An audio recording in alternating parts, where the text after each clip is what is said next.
Construire une séance de musculation, prendre de la masse musculaire, tout ça peut s'avérer très compliqué chez certaines personnes.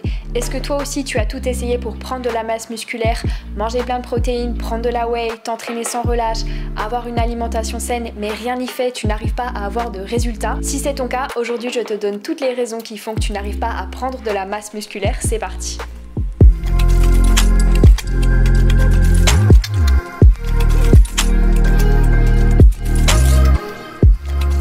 Hello tout le monde, je te retrouve aujourd'hui pour une vidéo qui change de d'habitude puisque je ne vais pas te parler de perte de gras mais de prise de masse. Personnellement, j'ai beaucoup de facilité à prendre de la masse, non seulement parce que j'ai une génétique qui me le permet, mais également parce que je mets en place toutes les choses possibles pour que ce soit le cas. Et c'est là où j'en viens à la première raison potentielle de pourquoi tu n'arrives pas à prendre de la masse musculaire, tu n'as pas une génétique à être musclé. Si c'est ton cas, je vais te faire économiser du temps en te donnant ce conseil: abandonne la musculation parce que tu pourras malheureusement jamais être musclé. Non, je déconne évidemment. Ça dit, il faut quand même prendre en compte ta génétique. Je ne te dis pas du tout ça pour te décourager, au contraire, mais pour que tu aies conscience que c'est normal si chez toi la prise de masse est beaucoup plus longue que chez certaines personnes. Cela te permettra de ne pas abandonner si tu vois que tu n'as pas de résultats dès les premières semaines. Moi, je sais qu'à mes tout débuts en musculation par exemple, je m'attendais à avoir des résultats dès les premiers jours. Or, rassure-toi, si tu n'en as pas, c'est normal, c'est le cas chez personne, je te rassure. Par contre, si ça fait plus de 3-4 mois que tu fais de la musculation et que rien n'a changé, il faut que tu te poses les bonnes questions parce que c'est qu'il y a forcément quelque chose que tu fais mal. Sache que les personnes par exemple qui ont la peau noire et celles qui sont d'origine arabe ont beaucoup plus de facilité à prendre du muscle que celles qui sont d'origine française. Si tu fais partie de ces personnes qui ont des difficultés à prendre de la masse, tu vas devoir travailler dur. Mais ça ne veut absolument pas dire que c'est impossible.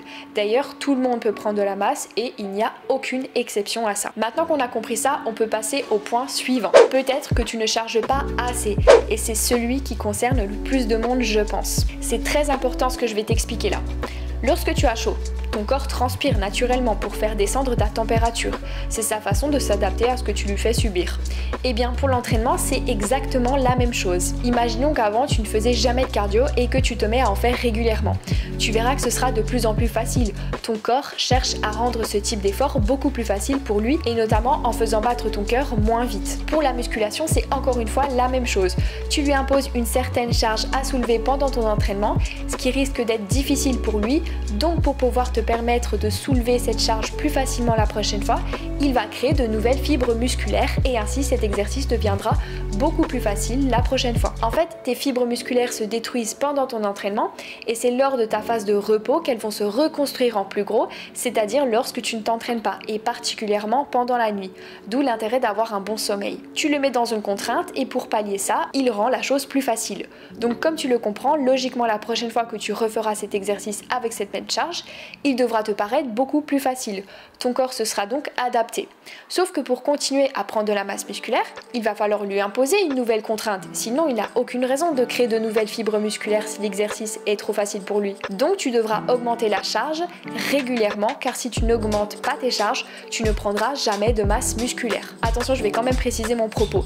Évidemment qu'on ne peut pas mettre toujours plus lourd à chaque nouvelle séance, surtout si tu t'entraînes depuis longtemps car au bout d'un moment, le corps a ses limites. On ne peut pas devenir Hulk et d'ailleurs, plus ça fait longtemps que tu t'entraînes, plus il sera difficile de progresser dans tes charges.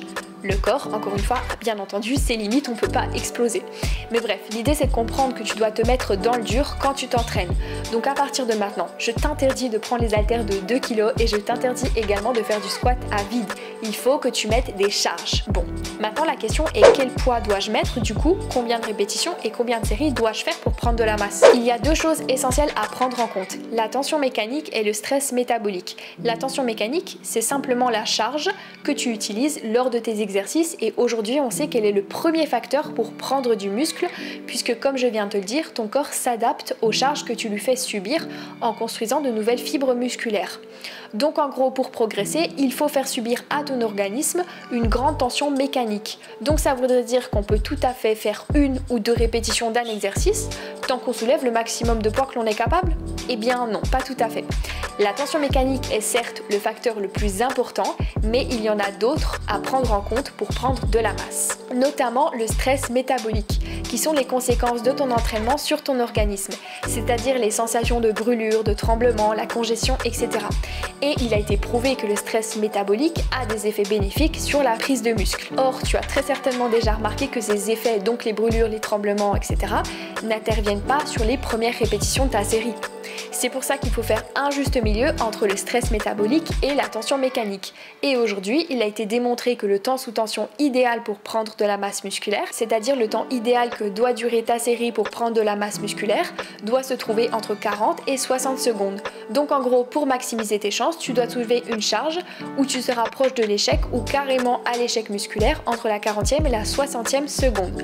Pour rappel, l'échec musculaire, c'est quand tu n'es plus capable d'effectuer une seule répétition de l'exercice tellement c'est difficile.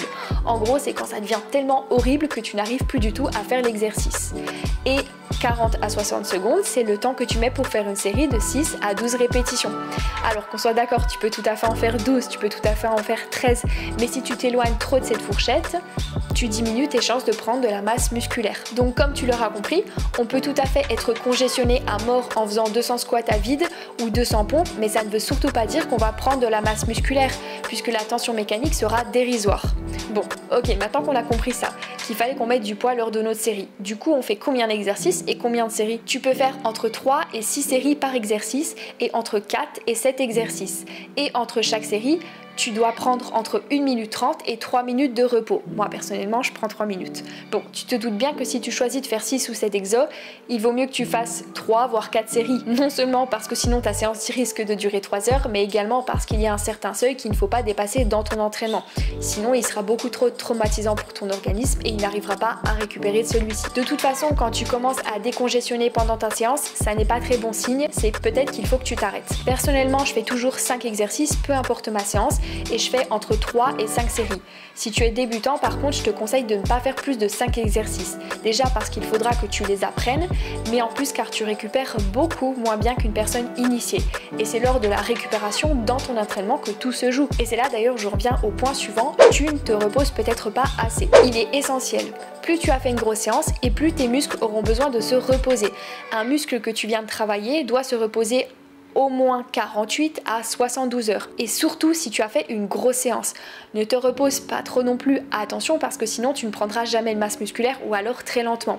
En fait, il faut bien comprendre qu'il y a un stade où si tes séances sont trop rapprochées, tu ne prendras jamais de masse musculaire car tes fibres seront sans arrêt détruites sans avoir le temps d'être reconstruites. Un stade où tu te maintiens, un stade où tu prends de la masse musculaire et un stade où tu régresses parce que tu ne t'entraînes pas assez. Point suivant, est-ce que tu manges assez? Alors, je vais passer très rapidement sur les protéines parce que je pense que tout ce que je vais te dire, tu le sais déjà, mais tes muscles sont des protéines stockées. Donc si tu n'apportes pas suffisamment de protéines via ton alimentation, tes fibres musculaires ne pourront jamais être reconstruites. Il en faut environ 2 grammes par kilo de poids de corps, ce qui équivaut à 100 grammes si tu fais 50 kg. Et attention, dans 100 grammes de viande blanche, il n'y a que 20 grammes de protéines et non pas 100. N'oublie pas que pour qu'un excès de protéines puisse être stocké, tu dois manger plus de calories que ce que tu n'en dépenses. Cela dit, si tu es débutant, c'est pas obligatoire que tu sois en surplus. Tu peux prendre de la masse en étant en maintien. Cela dit, il faut quand même que tu manges suffisamment pour prendre du muscle. Par contre, si tu t'entraînes depuis longtemps, ça devient très compliqué de prendre de la masse musculaire en maintien. Il faut plutôt être en surplus. Point suivant, est-ce que tu fais trop de cardio? Ça n'est pas forcément utile que tu fasses du cardio si ton but c'est de prendre de la masse musculaire. Au contraire, j'aurais plutôt tendance à le déconseiller, surtout si tu galères à prendre de la masse. En effet, la dépense énergétique qu'il ajoute est contraire à ton objectif où tu as justement besoin d'être en surplus pour prendre du muscle. Je voudrais juste finir sur un dernier point important. La persévérance est vraiment la clé en musculation. Si tu fais tout ce que je t'ai dit là, il n'y a aucune raison que tu n'arrives pas à prendre du muscle. Cela dit, si tu veux des résultats, il va falloir que tu sois régulier dans tes entraînements dans tous les cas. Personnellement, j'ai mis des années à atteindre le corps que je veux et encore, je suis jamais satisfaite. Le maître mot de tout ça, de la musculation, c'est persévérance. Retiens ça. J'espère que cette vidéo t'a plu. N'hésite pas à me dire en commentaire si c'est le cas. N'hésite pas à me dire en commentaire depuis combien de temps tu t'entraînes, comment est-ce que tu organises tes séances, combien d'exercices tu fais parce que voilà, ça m'intéresse beaucoup. Et moi, je te dis à très vite dans une prochaine vidéo. Ciao!